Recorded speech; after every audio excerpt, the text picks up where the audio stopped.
wore only khadi clothes woven from the yarn that he had himself spun on the चरखा। मतलब कि जो महात्मा गांधी है वो मतलब कि यार्न से अपने हाथों से खुद जो है मतलब कि खादी का क्लॉथ बनाते थे और वही वस्त्र जो है चरखे के द्वारा बनाया वस्त्र ही वो धारण करते थे, पहनते थे। Kinds of fibres. A cloth is named after the kind of fibers is made up of. Fibers can be classified naturally or artificially. We can say artificially fiber into second name, that is synthetic fiber. Natural fiber are derived from the plants and animals. The common plant fibers are cotton, flax, jute and coconut. Wool and silks are obtained from animals. Clothes को बनाने के लिए generally दो तरह के fibre use किए जाते हैं। उनकी दो तरह की क्लास होती है, एक तो नेचुरल फाइबर होता है, सेकंड आर्टिफिशियल फाइबर होता है। तो नेचुरल फाइबर जो डायरेक्टली हमें नेचर से प्राप्त होता है, जैसे प्लांट से, एनिमल से प्राप्त होता है, वो नेचुरल फाइबर्स की क्लास में आता है। जो आर्टिफिशियल या सिंथेटिक फाइबर होता है वो जो है वो एक अलग तरह का एक मैनमेड फाइबर होता है, इसलिए इन्हें आर्टिफिशियल और सिंथेटिक फाइबर की संज्ञा दी हुई है। नेचुरल फाइबर्स हम लोग प्लांट और एनिमल से डिराइव करते हैं, as I earlier told to you. और सेम थिंग अगर कॉमन प्लांट्स फाइबर्स जैसे कि प्लांट फाइबर्स के बात करें तो हम जैसे कि कॉटन है, फ्लैक्स है, जूट है, कोकोनट है, ये सारे प्लांट्स फाइबर होते हैं। और वूल और सिल्क जो है वो एनिमल फाइबर्स की मतलब क्लास में आते हैं। In addition scientist have also made fibres in laboratory. Scientist जो है लेबोरेटरी के अंदर भी फाइबर बनाते हैं, विच वी कॉल आर्टिफिशियल और सिंथेटिक फाइबर, जिसे हम आर्टिफिशियल और सिंथेटिक फाइबर भी कहते हैं। Rayon, nylon, polyester and terylene are examples of artificial fibre. जो ये सारे एग्जाम्पल्स है जैसे कि रेयोन है, नायलॉन है, पॉलिएस्टर है, टेरिलिन है, ये सारे आर्टिफिशियल फाइबर्स के तहत आते हैं, आर्टिफिशियल फाइबर के अकॉर्डिंग उन्हीं की क्लास में आते हैं, क्योंकि इन्हें लैब में तैयार किया जाता है। And one thing is most important for that कि आर्टिफिशियल फाइबर जो है वो नेचुरल फाइबर्स के अंदर कुछ आमूलचूल परिवर्तन करके बनाए जाते हैं। That is means we can say in the laboratory there are first we have to take the natural fibre, later on we have to mix something chemicals inside them, after that we can make the synthetic fibre और artificial fibre. Among all these different kinds of fibers, cotton is produced in the maximum quantity in our country. इन सभी fibres में cotton जो है हमारी country में सबसे ज़्यादा बनता है, सबसे ज़्यादा बनाया जाता है, सबसे ज़्यादा उगता है। Then come jute and flax, उसके बाद में जूट और flax. It means first is cotton and second is jute and third is the flax obtaining in our country. Fibres obtain from coconut are rough and hard. जो fibre coconut से मिलकर बने होते हैं वो थोड़े रफ होते हैं, मीन्स कि उनके अंदर स्मूथनेस नहीं होती, वो थोड़े कोमल नहीं होते, हार्ड होते हैं, और so that they can not be use to make the clothes, इसलिए उनको क्लोथ्स बनाने के लिए यूज में नहीं लिया जाता है। Coconut fibre are use to make in mattresses and other making ropes. Means कि कोकोनट फाइबर को हम मैट्रेसेस यानी चटाई बनाने के लिए काम में लेते हैं और रोप्स यानी कि रस्सियाँ बनाने के लिए काम में लेते हैं।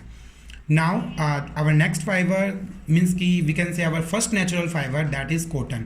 सबसे पहले हम कॉटन की बात करेंगे जो कि एक नेचुरल फाइबर होता है, जैसे कि मैंने आपको ऊपर बता चुका हूँ मैं यहाँ पर कि कॉटन, फ्लैक्स, जूट और कोकोनट ये तीनों ही क्या होते हैं, ये चारों ही क्या होते हैं, नेचुरल फाइबर होते हैं। तो उसी तरह से कॉटन जो है, सबसे पहले हम कॉटन के बारे में स्टडी करेंगे। In India the Indians were the first to cultivate cotton to make clothes. Indians जो है सबसे पहले कॉटन को बनाना स्टार्ट किए थे, उन्होंने कॉटन की खेती की थी, कल्टिवेशन किया था। They developed the process of making cloth from the fibres by hand. उन्होंने धीरे धीरे इस प्रोसेस को जो है मतलब कि फाइबर्स बनाने की जो ये प्रोसेस है धीरे धीरे से हाथों से स्टार्ट किया। उसके बाद में इन मोर रिसेंट टाइम्स, इन थोड़े ही मतलब अभी के समय में ये काम जो है मशीनों के द्वारा किया जाता है, ना कि हैंड के द्वारा किया जाता है।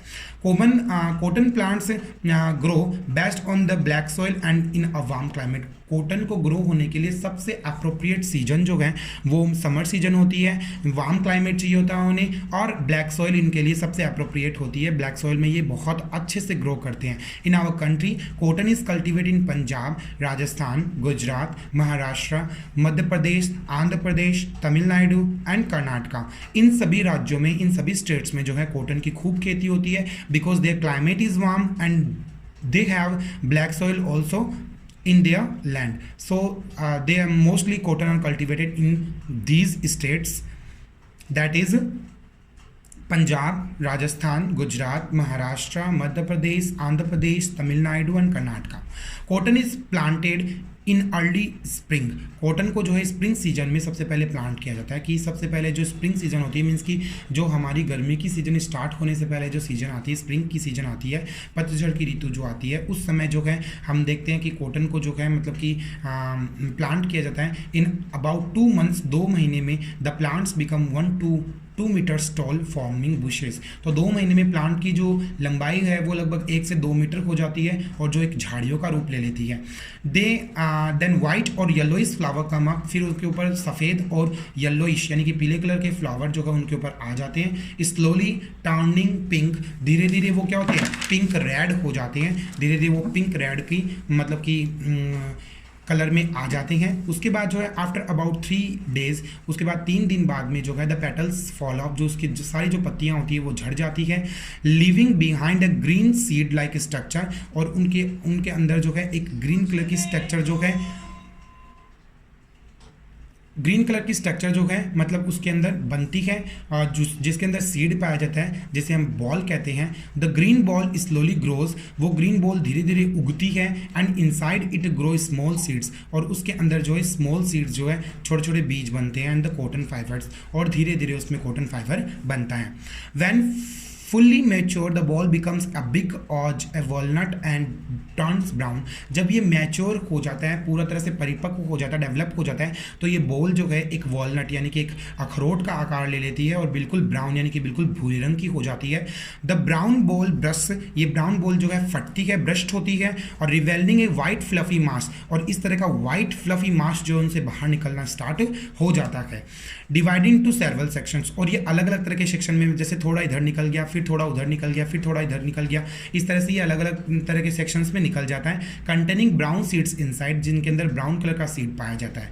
This fluffy mass is left on the plant to dry in the sun. ये फ्लफी मास जो है वो मतलब कि प्लांट के अंदर पाया जाता है, ताकि मतलब सनलाइट में उसे सुखाया जाता है, ताकि ये अच्छे से मतलब कि सूख करके जो है एकदम अच्छे तरह से कॉटन का रूप ले ले। Cotton is hard picked, hand picked from plants.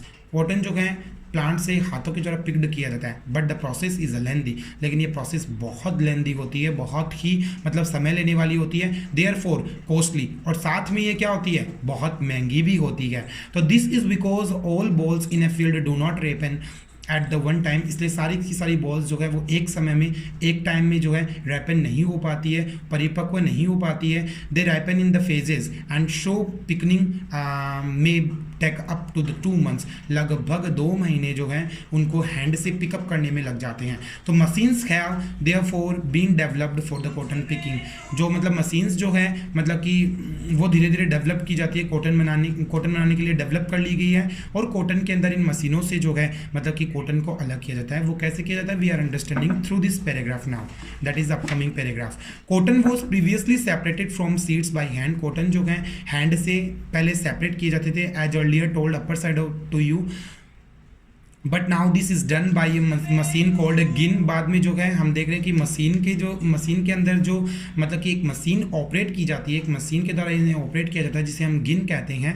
This गिन वॉज इन्वेंटेड इन इंडिया, इस गिन का आविष्कार इंडिया में किया गया था। This the most important thing for us, that कि इस गिन मशीन का जो है इन्वेंशन जो है वो इंडिया में किया गया था। A gin has steel pins which act as combs, gin के ऊपर जो है मतलब कि स्टील की पिन लगी हुई होती है जो कॉम्ब यानी कंघी का काम करता है। When cotton is pass through a गिन, जब ये कॉटन जो है इस गिन से पास किया जाता है, इसमें इसके अंदर से गुजारा जाता है, तो the seeds are combed out and collected in a vessel. तो इसके अंदर जितने भी तरह के सीड होते हैं, जो सूखे सीड होते हैं, वो एक वेसल यानी कि एक बर्तन में इकट्ठे हो जाते हैं। The process is called ginning, यानी इस प्रोसेस को गिनिंग कहा जाता है। We can understand by this also कि whenever this cotton is separated through a machine, this is called gin, and this gin separated the seeds from the cotton and combed the cotton clearly. This process is called ginning.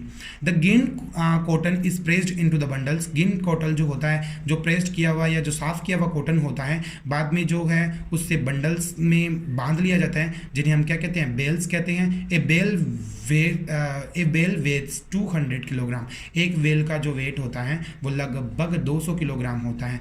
The bale bale are then transported to the factory, और इस bell को बाद में factory में transport कर दिया जाता है। वहाँ पर इनसे कॉटन के फैब्रिक्स यानी कि कॉटन के कपड़े तैयार होते हैं और अलग अलग तरह की बहुत सारी सुंदर सुंदर चीज़ें कॉटन से तैयार की जाती है। Now we will discuss about the uses of cotton. Cotton is very useful material, cotton बहुत ही यूजफुल मटेरियल होता है। Some important uses are mention below, इनके कुछ बहुत इंपॉर्टेंट यूज जो है वो नीचे हमें पॉइंट वाइज दिए गए, we will discuss about them. First one, cotton fibre are use for manufacturing cloth material. Cotton fibre को क्लॉथ के मटेरियल यानी कि कपड़ों के मटेरियल बनाने के लिए सबसे ज़्यादा भारी मात्रा में यूज़ किया जाता है। टेक्सटाइल्स और फैब्रिक्स, टेक्सटाइल्स यानी जो कपड़े की इंडस्ट्रीज होती है वो होती है, और फैब्रिक्स यानी कपड़े जो होते हैं उनको बनाने के लिए यूज़ किया जाता है। The fibers of cotton are also mixed with those of the other types of making textiles of different varieties। मतलब कि कॉटन को अलग अलग तरह के क्लोथ्स बनाने के लिए भी उनकी अलग अलग तरह की वेराइटीज़ के साथ में मिक्स कर करके जो है उनसे डिफरेंट तरह के क्लोथ्स बनाए जाते हैं। Second, cotton is use for making some artificial fibres like rayon. Cotton से जो है, as I told earlier that artificial fibres is made up of in the laboratory. तो in the lab there is a cotton fibre that is the natural fibre. Lab के अंदर इस natural fibre cotton fibre को जो है मतलब artificial तरीके से कुछ और केमिकल्स मिला करके जो है उसे एक नया रूप दिया जाता है जिसे हम रेयन कहते हैं। तो रेयन जो है वो भी क्लोथ्स बनाने के लिए यूज किया जाता है जो कि कॉटन से मिलकर बना होता है। Third, some kinds of paper and cell phones and cellophanes are also made from cotton। कुछ तरह के पेपर्स और सेलोफेन यानी कि हम कहते हैं कि सॉफ्ट तरह का, मतलब कि एक स्पंजी तरह का कुछ मटेरियल होता है, उसको भी हम कॉटन के द्वारा ही बनाते हैं। Fourth, it also use for making an explosive called gun cotton. इसको बनाने के लिए मतलब कि एक एक्सप्लोसिव हम कह सकते हैं कि जैसे कोई मतलब कि कोई ब्रस्ट करने वाली जैसे कोई चीज़ बनाने के लिए हम इसको यूज़ कर सकते हैं, जैसे कि गन कॉटन होती है। गन कॉटन क्या होता है कि मतलब कि कुछ विशेष प्रकार की, मतलब कि हम कह सकते हैं कि कुछ विशेष प्रकार की कुछ मतलब कॉटन से बनी हुई कुछ क्वालिटी की मतलब कोई चीज़ होती है, जैसे इसका नाम गन कॉटन है। It means not it is a gun, it is a kind of gun, actually this is a kind of material that is made up of the cotton. Fifth, ginned cotton is use for the filling mattresses, pillows, quilts, cushions. जो मतलब कि हम देखते हैं कि जो गिंड cotton होता है यानी कि कॉटन को मतलब कॉम्ब करने के बाद में वो बहुत फ्लफी बहुत ज़्यादा फ्लफी हो जाता है, जिसको हम लोग मैट्रिसेस यानी कि चटाइयाँ वगैरह या गद्दे वगैरह भरने के लिए, पिलो वगैरह भरने के लिए, क्वाइट्स जो छोटे मतलब कि हम कहते हैं कि जो छोटे गद्दे होते हैं जिसको हम गद्दी कहते हैं शॉर्ट में, उनको बनाने के लिए, और कुशंस जो सॉफ्ट तकिए होते हैं छोटे तकिए बनाने के लिए इसको यूज़ किया जाता है। 6 पॉइंट है हमारा, properly cleaned and sterilized cotton is used in the homes and hospitals in absorb blood and pus from cuts and wounds।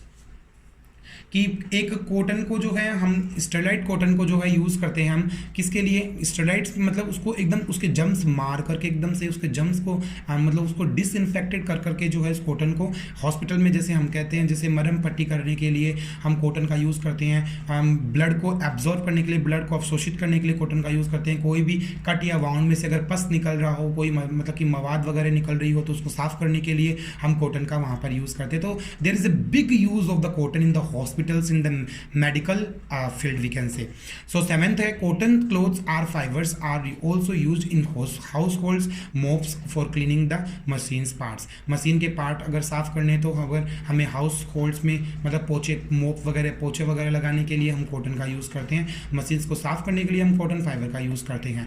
The seeds of the cotton are use for making cotton seed oil. मतलब cotton के जो seed होते हैं उसे cotton seed oil बनाया जाता है, यानी कि उन सीड में से उनको कंप्रेस्ड करके उनमें से ऑयल निकाला जाता है जिसे कॉटन सीड ऑयल कहते हैं, which is an edible oil, जो कि खाने लायक ऑयल होता है। May be we are not using but it is edible oil. The oil is use for making vegetables, ghee, soap etcetera. तो इस ऑयल का जो है हम बहुत तरीके से जैसे कि वेजिटेबल मतलब घी बनाने के लिए, शॉप बनाने के लिए इस ऑयल का यूज़ करते हैं। तो I hope this video will help to understand you this kind of the chapter, and in this chapter I explained the whole cotton fiber too. Also I already classified the kinds of fiber also in front of you, and how primitive people started to make the clothes. Whole processes I told to you. So I hope this video helped to study at home to you. Thank you. Have a nice day.